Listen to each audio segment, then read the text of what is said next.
In the following terms, isotopes, they are atoms of the same element with the same atomic number but different mass number. Atomic number is the number of protons in the nucleus of an atom. Mass number is the total number of protons and neutrons in the nucleus of an atom. An atom is the smallest particle of an element that take part in a chemical reaction.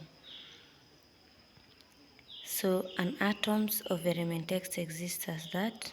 So 14 is the mass number, 6 is the atomic number, and 12 the mass number, and 6 atomic number. What is the name given to those atoms? They are called isotopes. They have the same atomic number, but they have different mass number. Use dot in X diagram to illustrate the atomic structure of X. That is how you draw it. The first energy level with 2 electrons and the second energy level with 4. Lithium has 2 isotopes, that is lithium with mass number of 7 and lithium with mass number of 6. Determine the number of neutrons. So to get the neutrons, you take the mass number minus atomic number, because mass number is given by atomic number plus neutrons, protons plus neutrons. So it will be 6 minus 3, which is 3, and lithium with mass number of 7, 7 minus 3 gives you 2. Identify the elements present in the following compounds. Magnesium oxide, it ends with IDE, meaning it has 2 elements, magnesium and oxygen. Zinc chloride, zinc and chlorine. Sodium sulfate, sodium and sulfur. Aluminium nitrate, that is ATE, so it has oxygen. Aluminium, nitrogen and oxygen. And 3 chloride ion and chlorine.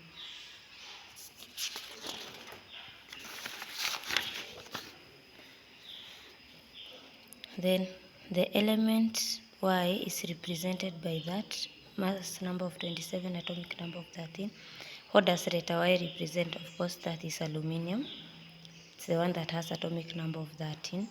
What name is given to superscript? Superscript is the number above, that is mass number. Subscript, it's the atomic number. Determine the relative mass of the following elements whose isotopic composition occur in proportion given. So you've been given the mass number, atomic number, and the percentage abundance. So what you do, you take the mass number multiplied by percentage of abundance of 100 plus the other mass number, that is 21 times percentage of abundance of 100, and the last one, the mass number of 22 times percentage abundance of 100, so you get 20.179. For chlorine, you do the same. It's 35 times 75 over 100 plus 37 times 25 over 100, so you get it's 35.5. What is the oxidation number? So oxidation number is usually the same as the charge, but now the charge comes before the number. So copper 1 ion, it will be +1 or positive. Sulfide, -2. Aluminium, +3. Magnesium, because it does not have charge, it's 0, and hydrogen, it's 0. So then you have the table below gives the elements in the table. Use it to answer the questions that follow. So you have been given those elements. I've just written the numbers that are supposed to be there. So you start with 1, 2, 3, 4, 5, up to 20. Then you're told an element K has atomic number of 20, indicates its position on the grid. So its position is as shown there, K. Write the formula of the compound between V and T. V is in group 1, so it's valency 1. T is in group 7, so it's also in valency 1, so that's why you get Vt. Which element belong to period 2 and group 8? That is the last group, which is R. Write the electron configuration of P, Q, R, and S. P is 2.1, Q is 2.7, S is 2.8.6.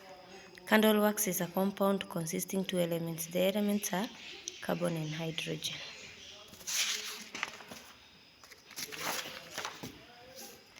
Then you have this diagram.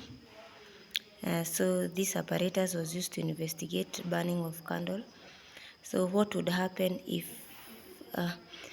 the pump was switched off, the candle would go off. Name the two gases that come out, hydrogen and oxygen, where they combine to form water. Calcium chloride acts as a drying agent.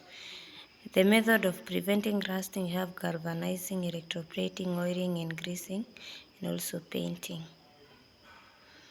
So about 200 centimeters cubed of air was passed repeatedly over serige to serige, overheated copper turning. Calculate the percentage of oxygen in the sample. So look at volume before heating, volume after heating, then volume of air used up. So you subtract. Then you take volume of air used during heating of original volume times 100. That is 40 of our original, which was 200, times 100, you get 20%.